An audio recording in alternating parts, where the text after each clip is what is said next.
साळुंखे S9च्या बातमीपत्रात आपलं स्वागत। ठाणे जिल्ह्यातील रेती व्यावसायिकांना न्याय मिळवून देण्याकरिता जिल्ह्यातील विविध रेती उपसा सहकारी संस्थांनी एकत्र येऊन आज शासकीय विश्रामगृहाबाहेर लाक्षणिक उपोषण केलं।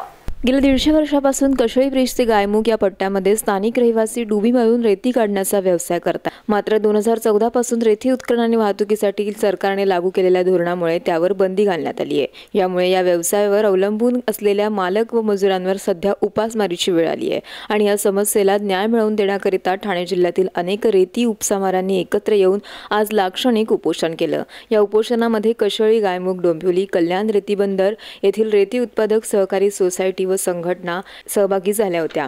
पारसिक मुंब्रा रेती बंदर व्यतिरिक्त इतर डोंबिवली, कुलशेत ते घोडबंदर व खारभाव ते कालेर, कशेली या किनारपट्टीच्या रेती व्यावसायिकांची मेरीटाईम बोर्ड अथवा जिल्हाधिकारी कार्यालयावर कायमस्वरूपी प्लॉट देण्याबाबत त्यांनी विनंती केली आहे।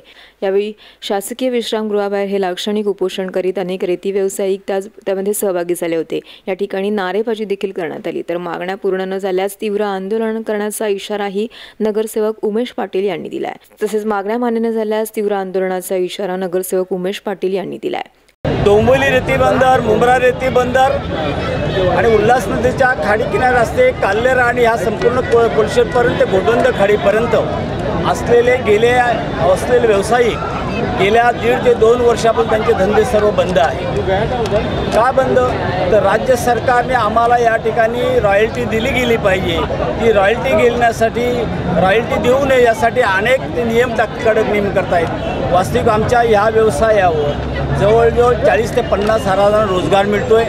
आदिवासी 30 ते 40 हजार, स्थानिक इथले भूमिहीतले 10,000 आणि इतर काही लोक असं 40-50 हजारचा रोजगार सरकारने बंद केलेला आहे। म्हणून आमची मागणी आहे की त्या ठिकाणची ताबडतोब ज्या ठिकाणी घोडबंदर आणि मुंब्रा खाडीमध्ये हातपाटीला परवानगी द्यावी। कशेळी ब्रिज ते गायमुखपर्यंत गट नंबर 23-24 यांना डुबीची परवानगी द्यावी आणि ताबडतोब ह्या रॉयल्टीचं जो दर ते कमी करावे। असलेले आजूबाजूच्या प्लॉट आहेत त्यांना भाडे आकारणी करून त्यातून त्यांना प्लॉट द्यावे। हे सर्व पक्षीय आंदोलन, त्यामुळे पक्षीय राजकारण आम्ही आणत नाही। सत्ता आणि विरोधक म्हणून आम्ही राजकारण करत नाही, तर सर्वसामान्य श्रमजीवी कष्टकरी वर्ग आणि भूमिपुत्रांचा हे आंदोलन आहे।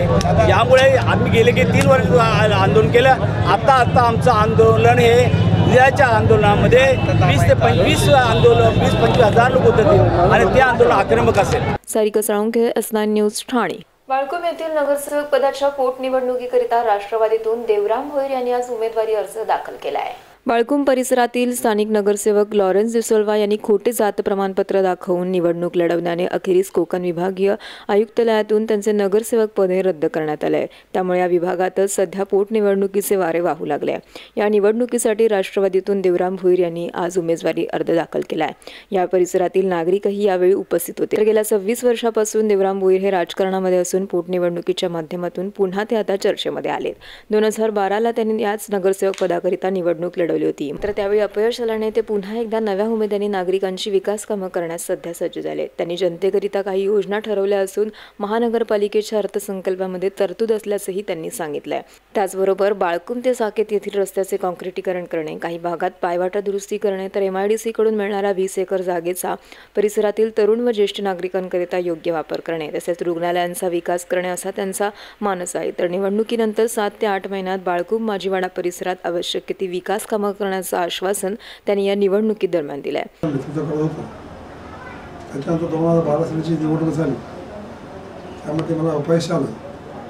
परंतु मी भविष्याच्या दृष्टिकोनातून माझ्या इथं 50 वर्षानंतर किती लोकसंख्या होईल त्या दृष्टिकोनातून मी त्या विभागातील जनतेसाठी ज्या योजना ठेवल्या होत्या त्या योजना अर्थसंकल्पामध्ये त्याची तरतूद होती।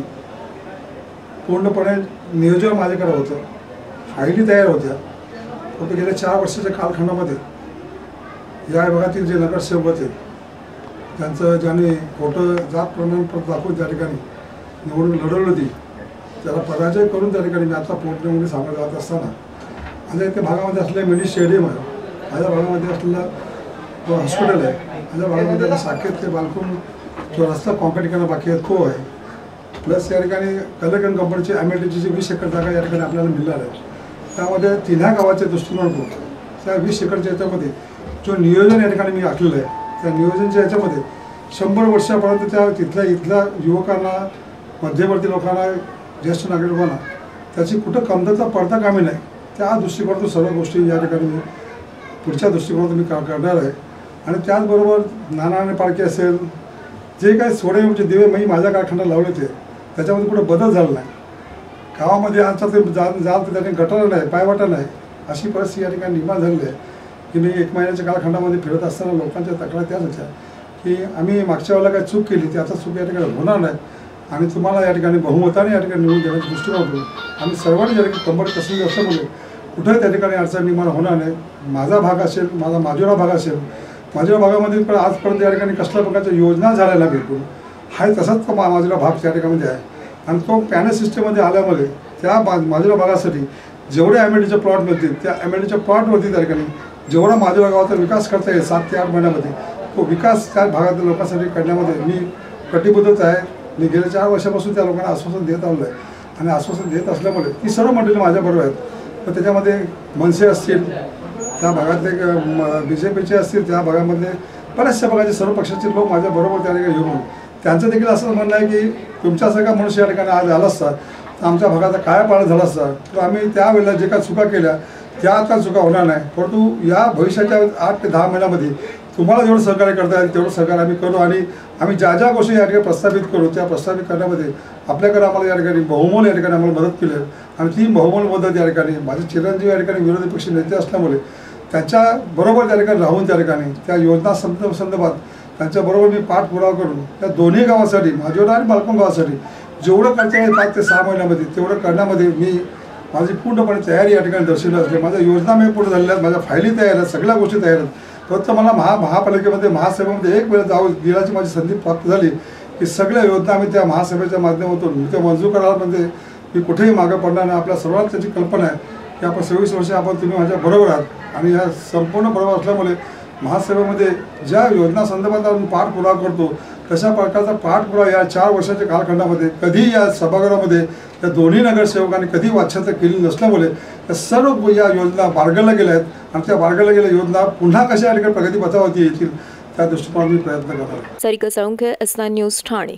S9च्या बातमीपत्रात वेळ झाली अल्पशा विश्रांतीची.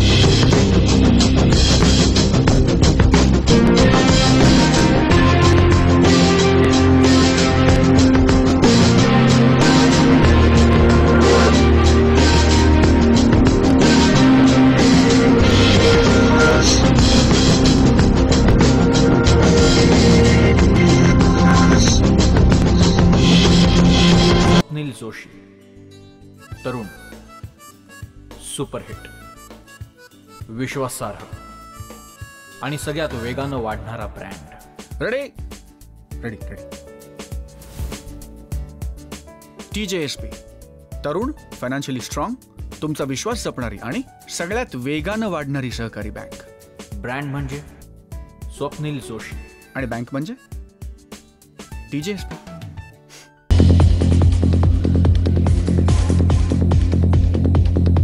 अहो, आपण आपलं घर स्वच्छ, सुंदर, नेटनेटकं ठेवतो ना, मग आपण आपल्या शहराच्या बाबतीत उदासीन का? आपलं शहर स्वच्छ, सुंदर आणि नेटनेटकं ठेवणं ही आपली जबाबदारी आहे, हो ना?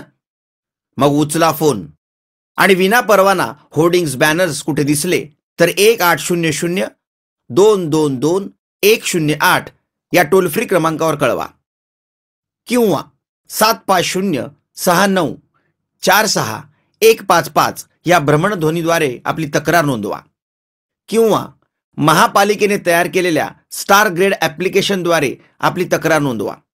त्याची दखल त्वरित घेतली जाईल. लक्षात घ्या, आपला छोटासा सहभाग आपलं शहर स्वच्छ, सुंदर आणि नेटनेटकं बनवू शकतो. जसं आपलं घर तसं आपलं ठाणे शहर.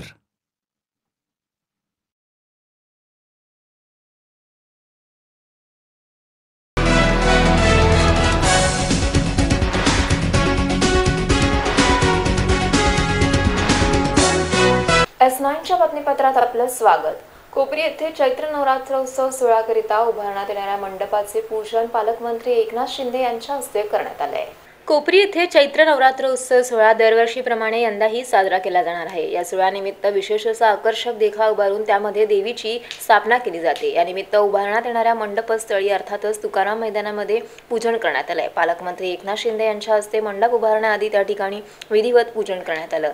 8 एप्रिलपासून या चैत्र नवरात्र उत्सवाला शुभारंभ होणार असून 10 दिवस विविध धार्मिक त्याचबरोबर सांस्कृतिक उपक्रम राबवून देवीची विधिवत पूजा केली जाणार आहे। Sarika Salunkhe, S9 news Thane. S9च्या बातमीपत्राला इथेच थांबू। तोपर्यंत नमस्कार।